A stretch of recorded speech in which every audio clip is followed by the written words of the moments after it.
Family and fellow soldiers, I'm the Professor, and this is the Moment of Truth.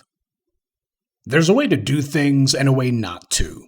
You've often heard me say that justice is far too important to be left up to chance, and never is that more true than when it comes to the greatest crime in human history. When talking about reparations, it's key that we have message discipline. Now, I've got nothing against Sunny Hostin personally, but frankly, she missed the mark by a mile. Adding other people into our mix, that is something that cannot be done. This is why we have to be careful not to fall in love with these black celebrities just because they say one or two things that we agree with.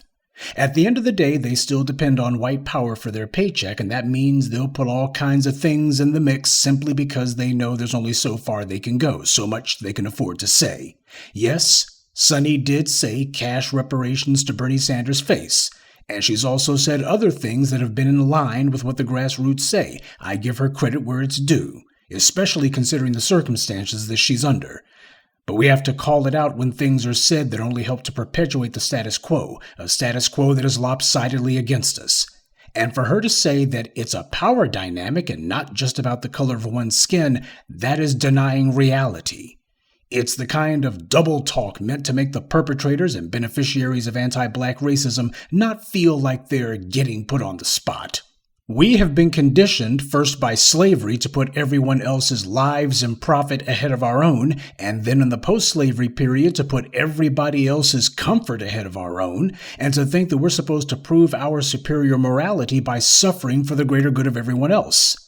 Every move that we make, every word we speak, has to take into account everyone else's comfort and well-being first.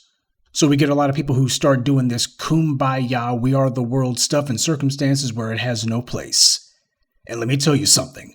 It is impossible to have a reparations anything under those kind of circumstances. Chattel slavery was a singular event, and it did not happen to everyone. It happened specifically to us. And the massive wealth that our ancestors' suffering and our current deprivation have provided for this society and much of the world were not withheld from everyone. It was withheld specifically from us. And what that means is anything that benefits black people is going to be overwhelmingly unpopular. Historically, that's always been the case, because whatever is in our interest threatens the status quo. Everyone benefits off the racialist pyramid except for us. So everyone's going to have a problem with it ending, except for us. Anti-black racism manufactured an artificial glass ceiling over our heads. But what goes unsaid is that the glass ceiling over our heads is also an artificial floor for everyone else. When we make moves or even seriously threaten to, we begin to put cracks in that glass floor. Everyone else starts to get nervous because without that glass floor, what's to stop them from falling to the bottom? And they got a point. When Abraham Lincoln said that he would see the superior position assigned to the white man, that's exactly what he did. But what goes unsaid is that white power assigned positions to other groups as well. And that's the reason why you got so many people who are not even classified as white doing their level best to make sure that white supremacy is maintained, because it has given them certain guarantees, not as good as those who are part of the dominant society, but nonetheless, it's given them something. And they know it. And they all understand that the absolute requisite for their own little benefits and crumbs is that the racialist pyramid has to be maintained with black people at the bottom.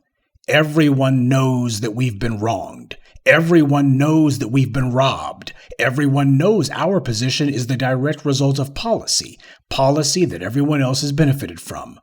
For 150 years, whenever black people have been told something is meant to be for us, either we see everyone else get shoehorned into the mix, or we see this or that particular set-aside taken from us and handed to someone else.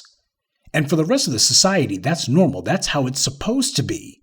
Yeah, black people are constantly getting screwed over, but, that's just how it is. So for the black folks like Sunny Hostin who think that if they just mention other people or other groups, that this is going to soften their disposition on that, or that it's going to sweeten their ability to accept seeing black people get what we're owed, that's not how it works. There is no courteous or friendly way that you can tell the people who depend on a racist system that you're going to put that system to an end. Because when you say reparations, everyone knows what that means. It means leveling the playing field. A disproportionate number of people in the society are able to enjoy wealth and comfort that they would not be able to have if black people were in a position to compete. The power dynamic is defined by color, and the people benefiting from it are responsible for it. You don't see majority black nations or even majority black cities treating any of these other groups the way that they treat us. With black people in charge, we treat other groups fairly. So no, the power dynamic is not the overriding factor. Skin color is. Because that's what defines it. One of the biggest lies the white supremacy ever created was that we're all a little bit racist lie. The old everybody does it. No, everyone does not do it. That's why you see only one group fighting white supremacy and only one group, or rather groups, fighting to preserve it. That's why you have an entire group of congressional black talkers cherry-picked, hand-picked by white supremacy, and they are paid to not say a word about reparations. In fact, they're not even talking about that racism scandal in LA City Hall. Instead, they're thanking Biden for his do-nothing marijuana pardons, which is just a publicity stunt.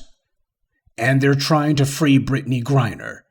These are our so-called leaders. Well, it's time for a palace coup.